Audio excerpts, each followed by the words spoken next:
is Sister Rosalie of the Daughters of St. Paul, a theology student of Father Harry at the batch of 1988 to 1991 at the St. Pius X College, Goregaon, Archdiocese of Bombay. It is indeed my privilege to be the one chosen to anchor this interview with Father Harry, who has many feathers in his cap, besides being one of the important scripture scholars of our time.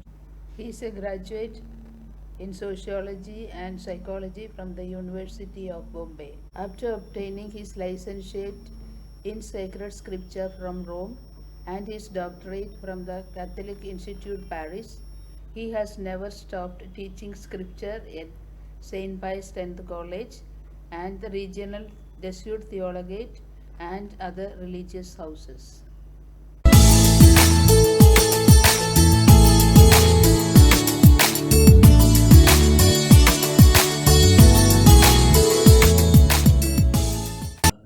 It is fun when one looks at life as an adventure, and it is not fun when one looks at life as a problem.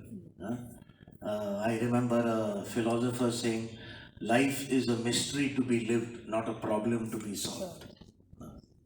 Father Harry, I am happy to listen to you and to remember also what happened in the seminary when I was studying. I still remember the Greek word that used for blessedness, makarios. And my love for the scripture actually began at that time. So I wanted to continue my studies and I asked for to do MTH and I was being blessed to do MTH at JDV Pune. Very good. How is this book going to be relevant for today's world and those who are going to read this book? Rosalie, I'm very glad you asked that question because that was one of my primary concerns in writing the book. Not only to write and interpret the meaning of the text at the time of Matthew, but also the interpretation and the application to today's living. Now, one cannot do it in the same way as one does in a homily, but at the end of every chapter, I have addressed the matter of recapitulating the essence of the message of the Beatitudes, for instance, on page 85, as well as applying the spirituality of the Beatitudes to our contemporary times in the context of consumerism, wanting to live a hedonistic life and other things, and how the way to blessedness of Jesus is the way that might not be the way of the world, but is certainly the way of a Christian. If you look at page 85, it recapitulates and applies to contemporary times the message of the Beatitudes.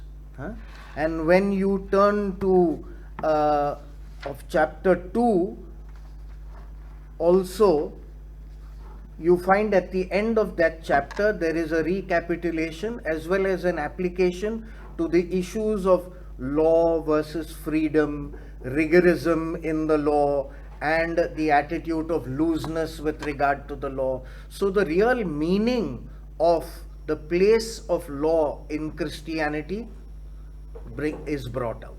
The same thing would apply to chapter 2, where at the end of the chapter I talk about the attitude towards the law and the way of fulfilling the law. Because fulfilling the law doesn't only mean fulfilling the law in letter, but in spirit, by going to the deepest root of the values enshrined in that law. Just by looking at Christ, God considers man justified rather than condemned. Okay. So, in theological terms, it is described as a concept of justice that is forensic, that belongs to the legal courts. Whereas righteousness is more a quality of right living, right relationship with God and with fellow human beings, and also dealing with the things of the earth. So Matthew seems to have organized his whole Sermon on the Mount according to the three aspects of righteousness. Okay. Righteousness according to the law, righteousness in pious religious practices, and righteousness in relationship to the things of the world and with other human beings. So that's how I would put that together. No? Father Harry, can you tell us what made you write this book? I'm glad you asked that question, Rosalie, because obviously there are many, many books written on the Sermon on the Mount. So why one more? When teaching the Gospel according to Matthew in the seminary, I was very intrigued by the different interpretations and sometimes even confused by the different interpretations, and had to decide what interpretation to put across to my students or how to teach them the intricacies of interpretation. So, when writing this book, I tried to keep in mind that the scholarly commentaries are too complicated for even seminarians and sisters in formation to understand, and not to speak of the lay people. So, it is a midway book to help people who want to know more deeply what the Sermon on the Mount means. So, that is explained a little bit in page 11 of my book in the preface. I speak of how many readers who read pastoral commentaries do not find the explanations sufficiently satisfactory in terms of the details into which they go. But on the other hand, the more detailed commentaries are too difficult for some to understand. I have tried to strike a middle path by dealing with the issues of interpretation of relevant details, not technicalities, footnotes. I have avoided that, but I try to bring out the real author meaning as well as the relevance to life in a certain way, which I feel a middle level audience would understand and be served by very well. There are two things I would like to highlight. The first is that in the first two chapters, after explaining the message of that particular section in general, for instance, the Beatitudes, I go into the type of questions that people have in order to understand their meaning more deeply. So, that is a pedagogy of addressing questions that normally are in present day society with regard to interpretation or application. And then a deeper study of the detailed interpretation helps us to discover the answers. Now, obviously, if I was to write very much in detail in the recapitulation and relevance part, it would become too lengthy and the book would become too thick.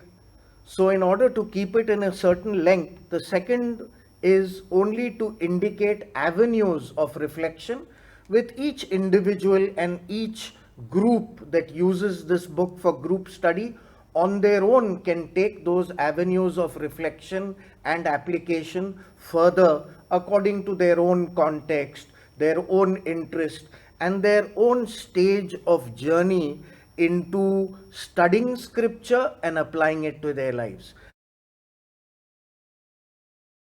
The reason why I took to writing this book is mainly two. One, subject wise, it was part of my doctoral studies. More widely, the Gospel according to Matthew is what I've been teaching right from 1988, beginning with the batch of Bishop Savio, Bishop Bartol Barreto, and Archbishop Elias Gonsalves. And then, of course, y'all five sisters from the Daughters of St. Paul.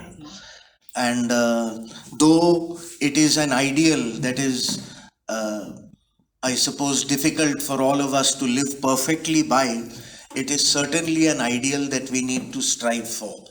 Because after all, what is the kingdom of God? Right, in my life too, I had an experience. First, when in our parish, St. Teresa's Parish, Bandra, they asked me to give a talk to a group of actually charismatic prayer group there, and they told me you can choose any subject from the Bible what you prefer. I said I would like a Sermon on the Mount, because I believe that if we really live the Sermon on the Mount, the Beatitudes, then you are living your Christian life. So that is why I took that one. So I believe that every person, every Catholic, every Christian should learn what is the Beatitudes that Jesus said. And he says that we are blessed, the blessedness or the happy attitudes that Jesus himself gave in his first sermon. So I believe that it is very important, and if we live the Sermon on the Mount, surely we are living Christian life.